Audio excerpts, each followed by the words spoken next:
Hello guys, welcome back to my channel.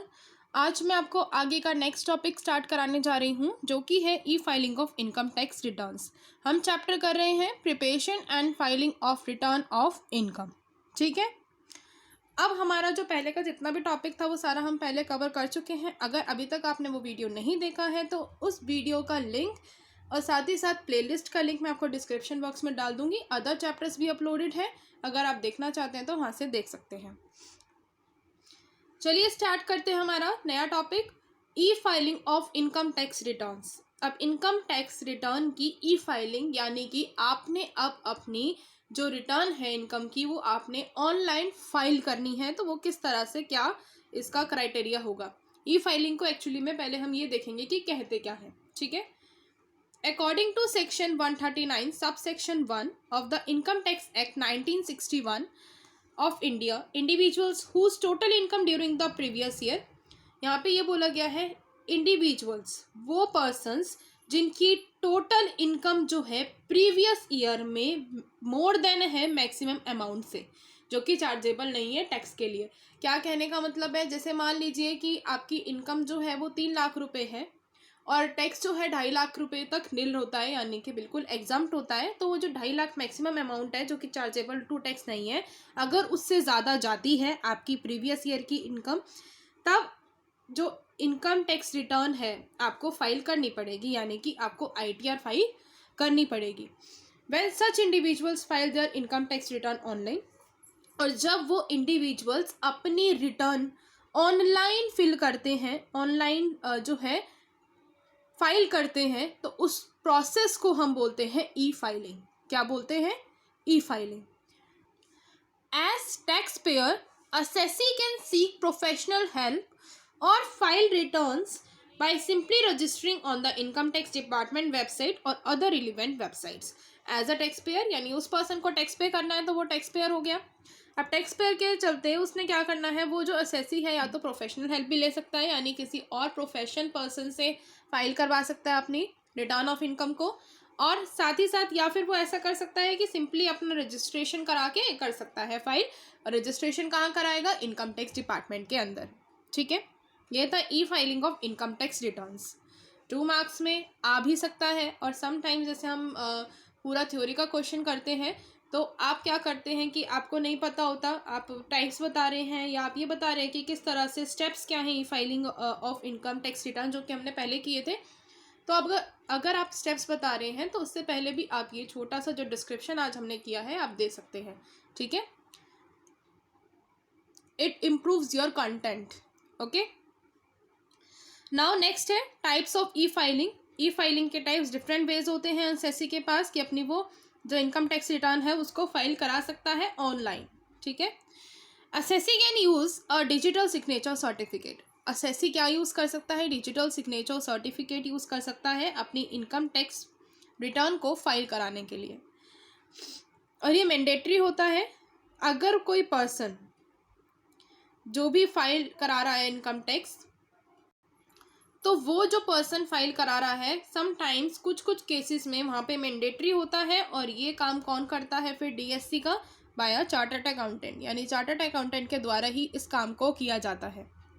In case अगर assessee अपनी जो income tax जो रिटर्न है वो बिना DSC के फिल करना चाहता है, यानी डिजिटल सिग्नेचर सर्टिफिकेट नहीं लेना चाहता, तो वो क्या कौन सा फॉर्म फिल करेगा? ITR V। ITR V वाला फॉर्म जो होता है वो होता है वेरिफिकेशन से रिलेटेड। तो इसमें वो क्या करेगा, उसको फिल करेगा। फिल करने के बाद वो उसको प्रिंट कराएगा और उसके ऊपर साइन करेगा और 2 कॉपी निकालेगा। एक तो वो अपने पास रखेगा और दूसरी जो है वो CPC बेंगलुरु भेज देगा। और ये जो है आपकी ऑर्डिनरी पोस्ट या स्पीड पोस्ट के द्वारा ही सेंड होनी चाहिए। और कब तक सेंड होनी चाहिए? 120 दिन के अंदर अंदर सेंड हो जानी चाहिए। ठीक है, जिस दिन उसने ई फाइलिंग की है उसके 120 दिन के अंदर अंदर कहाँ पे जानी चाहिए? इनकम टैक्स डिपार्टमेंट के पास। और उनका जो एड्रेस है वो हमने कर रखा है। एड्रेस कौन सा है? Income tax department CPC, post bag number 1, electronic city post office, Bengaluru 560100 Karnataka. ठीक है, इस वाले एड्रेस पर पहुंच जाना चाहिए। उसके बाद एक टैक्स पेयर जो असेसी है can also file income tax returns through an e return intermediary with और विदाउट डीसी यानी ERI के थ्रू भी वो अपनी इनकम टैक्स रिटर्न को फाइल कर सकता है बिना DSC के या विद DSC के साथ। ये भी एक और टाइप है। ठीक है, तो 3 टाइप हो गए। एक तो DSC के साथ, और अगर DSC के साथ नहीं करना चाह रहा तो वो क्या करता है, अपनी ITR-V यानी वेरिफिकेशन फॉर्म को फिल करेगा और उसके बाद उसको सबमिट करा देगा और एक कॉपी अपने पास भी रखेगा। तीसरा टाइप ये है कि DSC के साथ या बिना DSC के वो ERI की हेल्प से भी अपनी इनकम टैक्स रिटर्न को फाइल करा सकता है ऑनलाइन। उसके बाद नेक्स्ट है parties who file income tax return. कौन कौन सी पार्टीज ऐसी हैं जो कि इनकम टैक्स रिटर्न को फाइल करेंगी। Filing income tax returns online is a simple and can be done by most assessees. Simple है और बहुत सारे असेसीज इसको आराम से कर भी लेते हैं। असेसीज जिनकी जो क्यूमुलेटिव इनकम है वो अगर 5 लाख से ज़्यादा है तो वो करेंगी। ठीक है, और इंडिविजुअल या HUF जो कि आउटसाइड इंडिया लोकेटेड है वो भी इस इनकम टैक्स रिटर्न को फाइल करेंगे। उसके बाद कोई भी एसएससी है जो कि अपनी रिटर्न्स को किसके अंदर फिल कर रहा है, ITR 7 फिल कर रहा है एक तो फॉर्म, और दूसरा सेक्शन 139(4)B के अंदर फिल कर रहा है, तो वो भी ज़रूर है कि मैंडेटरी एक तरीके से आप कह सकते हो उनको फिल करना पड़ेगा। फिर नेक्स्ट है assessee needs to provide a notice under section 11 sub section 2A to the assessing officer. ठीक है, असेसी को ये भी ज़रूरत पड़ेगी कि वो अपने जो नोटिस जो है वो दे असेसिंग ऑफिसर को, किस सेक्शन के अंदर, section 11 sub section 2 and A। Next, assessee required to furnish a report of audit, और उसके साथ साथ उसको क्या भी देना पड़ेगा, अपनी जो भी ऑडिटिंग की रिपोर्ट है वो सबमिट करानी पड़ेगी, और किस स्पेसिफाइड सेक्शंस के अंदर, सेक्शन 1023C। ठीक है, इनके अंदर जो आपको ये सारे सेक्शंस बता रखे हैं, इसके अंदर अगर एसएससी आता है, उसने अपनी ऑडिटिंग कराई हुई है जो कि स्पेसिफाइड 3 सेक्शंस के अंदर की ऑडिटिंग कराना इस पर्सन को या इस इंडिविजुअल को ज़रूरी है, तो वो भी वो अपनी रिटर्न के साथ फर्निश करेगा इन्फॉर्मेशन सारी ऑडिटिंग की भी। ठीक है, नेक्स्ट है a firm that does not fall under provision section 44AB, AOP, BOI, local authority, ITR 5, artificial judicial person और कोऑपरेटिव सोसाइटी। अब इसमें क्या है, जो फर्म है अगर वो इन कैटेगरी के अंदर नहीं आती है तो भी उनको ITR ऑनलाइन फाइल करनी पड़ेगी।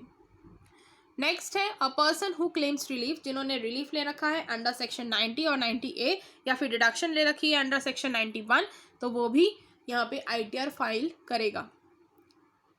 नेक्स्ट है a person who is resident, एक तो रेजिडेंट है और साइनिंग अथॉरिटी उसकी कोई आउटसाइड इंडिया है तो वो भी करेगा, सारी की सारी कंपनीज भी करेंगी, ऑल कंपनीज। उसके बाद हमारे पास है चेक टैक्स क्रेडिट। अब ये भला क्या है, ध्यान से सुनना। सैलरीड पर्सन जो होते हैं उनके लिए यहाँ पे बात की गई है। अब उनको जो है सैलरी जो मिलती है उसमें से TDS जो है डिडक्ट होकर मिलता है। ठीक है, और वो जो पर्सन है जो उसका TDS डिडक्ट करता है एम्प्लॉयर, वो उससे TCS कलेक्ट कर कहाँ पर दे देता है, असेसिंग ऑफिसर्स को, या आप कह सकते हैं इनकम टैक्स डिपार्टमेंट्स को। ठीक है, अब वो वहाँ से उनका TDS डिडक्ट होकर उनको सैलरी मिल जाती है। अब पहले से ही उन्होंने टैक्स डिडक्ट कर ही लिया तो वो क्या करते हैं, एक फॉर्म होता है 26AS और दूसरा फॉर्म होता है फॉर्म नंबर 16। इन दोनों को मैच किया जाता है।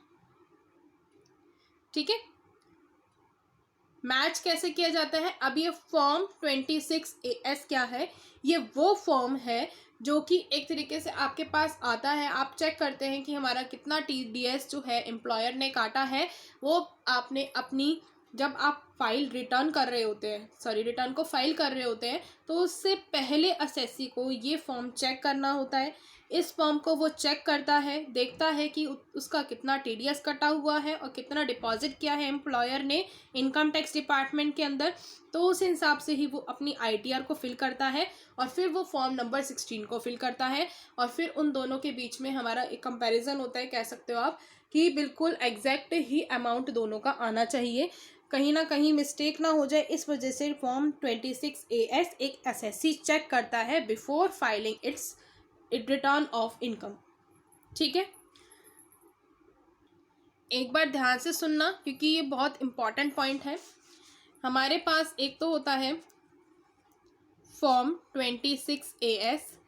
अब ये वाला जो फॉर्म होता है इसके अंदर उतना अमाउंट होता है जितना TDS का डिडक्ट किया गया है असेसी की सैलरी में से, ठीक है।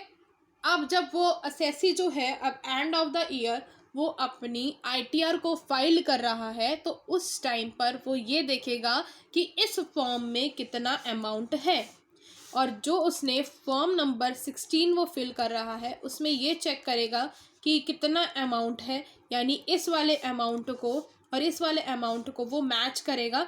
अगर कोई भी एरर निकल कर आता है तो उस एरर को वो बताएगा इनकम टैक्स डिपार्टमेंट को, और फिर अगर उसको कोई रिफ़ंड मिलना होगा तो वो रिफ़ंड मिल जाएगा, और अगर उसको कुछ पे करना होगा तो उसको वो पेमेंट करनी पड़ेगी।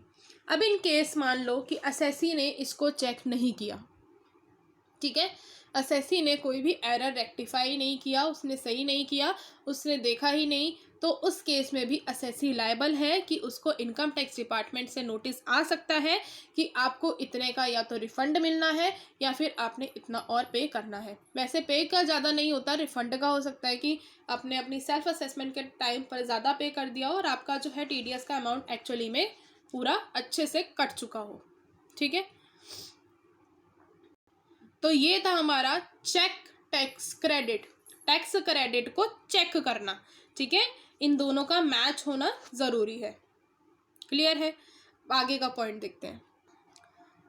Claim ATG saving certificates and other deductions. इसमें क्या है, असेसी जो है अपनी डिडक्शंस को क्लेम कर सकता है अंडर सेक्शन 80G डोनेशंस के ऊपर, जो उसने चैरिटेबल इंस्टीट्यूशन पे की हैं या कोई रिलीफ फंड्स पे की हुई हैं, तो उसके ऊपर जो भी डिडक्शन उसको मिलेगी वो उसको क्लेम कर सकता है, ठीक है। It is important to note that all deductions या all donations are not eligible. सारी डोनेशंस एलिजिबल नहीं होती हैं। Donations into prescribed funds only become eligible. अगर आपकी वो जो डोनेशंस हैं वो एक प्रिस्क्राइब्ड फंड्स में आप बता देते हैं तो वो एलिजिबल हो सकती है। अब यहाँ पे ये बात ध्यान रखना कि जो डिडक्शंस के लिए आप क्लेम कर रहे हैं उस डिडक्शंस के अंदर जो आपने पेमेंट की होंगी, आप कह सकते हैं कंट्रीब्यूशन किया होगा, अगर वो आपने कैश में किया है तो वो 2000 तक का ही होना चाहिए कैश में, और अगर आपका अमाउंट उससे ज़्यादा है तो वो कैश में आप पेमेंट नहीं करेंगे, कैश में कंट्रीब्यूशन नहीं देंगे। वो आप किसके अंदर कंट्रीब्यूशन देंगे, चेक या फिर डिमांड ड्राफ्ट के अंदर। क्लियर है? चेक या फिर डिमांड ड्राफ्ट के थ्रू। अब ये वाला जो था हमारा चेक टैक्स क्रेडिट का, ये मैंने बिल्कुल डीपली बता दिया, अगर आप पढ़ेंगे तो आपको समझ में आ जाएगा। नेक्स्ट है interest statement, interest on saving accounts and fixed deposits. On interest earn on saving account, अगर आपने सेविंग अकाउंट्स पर कोई इंटरेस्ट अर्न कर रहे हैं और उसकी डिडक्शन आपको कितने की अलाउ होती है, हमेशा 10,000 तक की अलाउ होती है, ठीक है। तो इंटरेस्ट जो भी आपने अर्न किया है उसकी आपको डिडक्शन मिल जाएगी। लेकिन अगर आपकी वो जो डिडक्शंस हैं उसमें आपका नॉर्मल आपके सेविंग अकाउंट्स पे डिडक्शन मिलती है, बट अगर आपको कोई भी इंटरेस्ट रिसीव्ड हो रहा है, इंटरेस्ट आप अर्न कर रहे हैं बैंक डिपॉजिट्स में से, तो वो एक पार्ट बन जाती है आपकी टैक्सेबल इनकम का, और वो टैक्सेबल होंगी एट एप्लीकेबल स्लैब रेट्स। फिर नेक्स्ट इन्होंने बोला कि अगर वो जो असेसी है अपनी फाइल कर रहा है ITR, तो उसके पास किस किस तरह के डॉक्यूमेंट हाथों में होने चाहिए, उसके लास्ट ईयर की टैक्स रिटर्न होनी चाहिए, TDS का सर्टिफिकेट होना चाहिए, साथ ही साथ बैंक स्टेटमेंट होनी चाहिए, प्रॉफिट एंड लॉस अकाउंट होना चाहिए, बैलेंस शीट होनी चाहिए, ऑडिट रिपोर्ट्स होनी चाहिए, अगर उसके लिए वो चीज़ें सारी एप्लीकेबल हैं। अब नॉर्मल अगर इंडिविजुअल है उसको ऑडिटिंग रिपोर्ट की ज़रूरत नहीं है, जो ऑडिट रिपोर्ट्स होती हैं, तो बस ये है कि आप जिस भी कैटेगरी के असेसी हैं उस कैटेगरी के हिसाब से आपके पास डॉक्यूमेंट्स ये वाले इन हैंड होने चाहिए, ठीक है। फिर यहाँ पे बोल रखा है documents required to file income tax return. Documents कौन कौन से चाहिए, जनरल डिटेल्स जो भी आपको देनी होती है उसके लिए क्या क्या चाहिए, बैंक अकाउंट डिटेल्स चाहिए और पैन कार्ड चाहिए आपका। उसके बाद है reporting income from salaries required, अगर सैलरीज के जैसे सैलरीड पर्सन है अब उसके हिसाब से आपको कौन कौन से चाहिए documents. Rent receipt for claiming HRA, जो भी आपको रेंट रिसिप्ट्स मिली है HRA को क्लेम करने के लिए, हाउस रेंट अलाउंस, ठीक है। फिर नेक्स्ट है फॉर्म नंबर 16, आपके हाथ में होना चाहिए। और जो पे स्लिप्स हैं वो होनी चाहिए। पे स्लिप्स क्या है, जो आपको मिलती है कि आपको इतनी इनकम एक्चुअली में रिसीव्ड हुई है इन हैंड, और आपकी कुछ इनकम्स जो है उसमें डिडक्शंस हो गई, कोई टैक्स कट गया, या अदर जो आपको फैसिलिटीज़ एम्प्लॉयर प्रोवाइड करता है। उसके बाद है रिपोर्टिंग। अगर आप रिपोर्ट कर रहे हैं अपनी इनकम फ्रॉम हाउस प्रॉपर्टी, तो उसके लिए क्या क्या डिटेल्स होने चाहिए। एड्रेस होना चाहिए हाउस प्रॉपर्टी का। दूसरा, डिटेल होना चाहिए को ओनर्स का। अगर मान लो कि को ओनर्स हैं, को ओनर्स का मतलब होता है एक ही प्रॉपर्टी के दो या दो से ज़्यादा ओनर्स हो जाते हैं, तो वो है अगर, तो उनके जो शेयर्स हैं उसके साथ वहाँ पे मेंशन होना चाहिए, और पैन डिटेल्स होनी चाहिए, उन सभी की होनी चाहिए। Certificate of home loan interest, home loan के ऊपर अगर आप इंटरेस्ट पे कर रहे हैं तो उसका सर्टिफिकेट भी आपके पास होना चाहिए। The date when construction was completed, वो डेट जिस पे कंस्ट्रक्शन कंप्लीट हुआ है वो भी आपने वहाँ पे मेंशन करनी होगी। और अगर कंस्ट्रक्शन अभी कंप्लीट नहीं हुआ है, अंडर कंस्ट्रक्शन है प्रॉपर्टी, तो जब वो परचेज की गई थी उस टाइम की डेट आपको वहाँ पे मेंशन करनी होगी। उसके बाद name and the rental income of tenant if the property is rented. अगर रेंटेड है प्रॉपर्टी, यानी आपने किसी को रेंट पर दे रखी है, तो उस केस में उस टेनेंट का नेम और रेंटल इनकम जो है वो होनी चाहिए। ठीक है। फिर उसके बाद है रिपोर्टिंग कैपिटल गेन्स रिक्वायर्ड। तो यहाँ पर अगर आपको कैपिटल गेन में आप कर रहे हैं, ठीक है, कैपिटल गेन से आप रिपोर्टिंग कर रहे हैं, तो उस केस में क्या होना चाहिए, यहाँ पर आपको रिक्वायरमेंट होगी स्टॉक ट्रेडिंग स्टेटमेंट की, जहाँ पे परचेजिंग डिटेल्स होंगी। इन केस अगर आपके कैपिटल गेन्स कहाँ से हुए हैं, फ्रॉम सेलिंग द शेयर्स, अगर आपने सेल किए हैं शेयर्स को तब।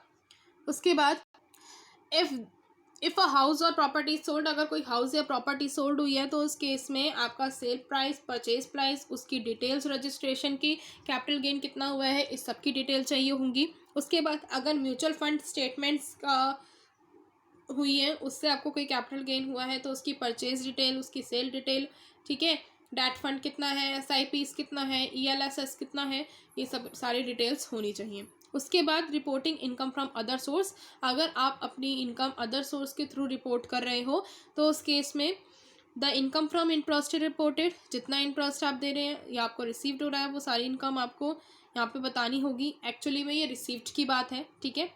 In case accumulated in saving account, जो भी आपका इंटरेस्ट है वो एक्यूमुलेट हो चुका है आपके सेविंग अकाउंट में, तो बैंक स्टेटमेंट भी आपको देनी पड़ेगी यहाँ पे।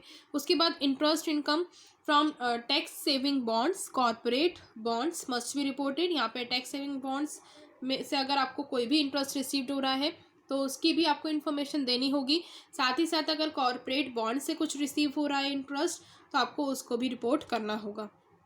नेक्स्ट है the income details earned from post office deposit must be reported. जो पोस्ट ऑफिस डिपॉजिट है उससे अगर आपको कोई भी इनकम या इंटरेस्ट आपको रिसीव्ड हुआ है तो आपको उसकी डिटेल भी रिपोर्ट करनी होगी, ठीक है। फिर है filing of income tax return online. अब देखो, मान लो आपका ये क्वेश्चन आ जाता है, ठीक है, कि आप कैसे फाइल करते हो इनकम टैक्स रिटर्न को ऑनलाइन। तो आप क्या करोगे, सबसे पहले जो हमने उस टाइम पे वो किया था ई फाइलिंग का डिस्क्रिप्शन दे दोगे, जो मैं कह रही थी कि 2 मार्क्स में आ सकता है। देने के बाद how to file e returns आप कैसे फाइल करते हो, कितने टाइप्स की रिटर्न्स होती हैं वो भी दे दोगे। उसके बाद आप क्या करोगे, ये स्टेप्स बताना स्टार्ट कर दोगे, ये वाले बता दो, या फिर जो पहले हमने स्टेप्स किए हुए हैं आप वो भी बता सकते हो, ठीक है। देखो अब how to file e return, आपने ई रिटर्न फाइल कैसे करनी है। Filing income tax return has never been easier, कभी आसान तो नहीं हो सकता, बट सिंपली आप कुछ स्टेप्स को फॉलो कर सकते हैं, ठीक है। पहला है fill income tax return offline and upload XML on the official website which is www.incometaxindia.efiling.government.in, ठीक है, gov.in। उसके बाद आप में जो भी आपने नेसेसरी प्रिपरेशन करनी है वो करेंगे, सबमिट करेंगे अपना फॉर्म। अब नेसेसरी प्रिपरेशंस क्या करनी होती हैं, आप सॉफ्टवेयर को डाउनलोड करते हैं, ठीक है, और उसके बाद आप फिर उसमें फ़िल करते हैं, ऑफलाइन फ़िल करते हैं सारी इन्फॉर्मेशन फ़िल करने के बाद फिर आप सबमिट करते हैं। और अगर आपने DSC के थ्रू नहीं कर रहे हैं और अगर आपको जैसे वेरिफिकेशन करानी है तो वो आप मैनुअली करा रहे हैं, तो मैनुअली कराने के टाइम पर आप उसको प्रिंट कराओगे, ITR-V फॉर्म फिल करोगे, उसको फिर प्रिंट करा के फिर 2 कॉपीज़ निकालोगे, एक कॉपी अपने पास रखोगे और दूसरी कॉपी कहाँ पे भेज दोगे, एड्रेस पे भेज दोगे इनकम टैक्स डिपार्टमेंट के। ठीक है, सो आज मैं आपको यहीं तक का ही टॉपिक करा रही हूँ। नेक्स्ट वीडियो में हम करेंगे नेक्स्ट टॉपिक से, जो हमारा रहेगा new tax payer friendly E filing portal launched by the income tax department. अब ये क्यों लॉन्च किया गया था और इसका लॉन्चिंग किस तरह से हुआ, किस तरह से आप इस पर फाइल कर सकते हैं, वो हम सब नेक्स्ट वीडियो में करेंगे। सो मिलते हैं नेक्स्ट वीडियो में। Bye bye.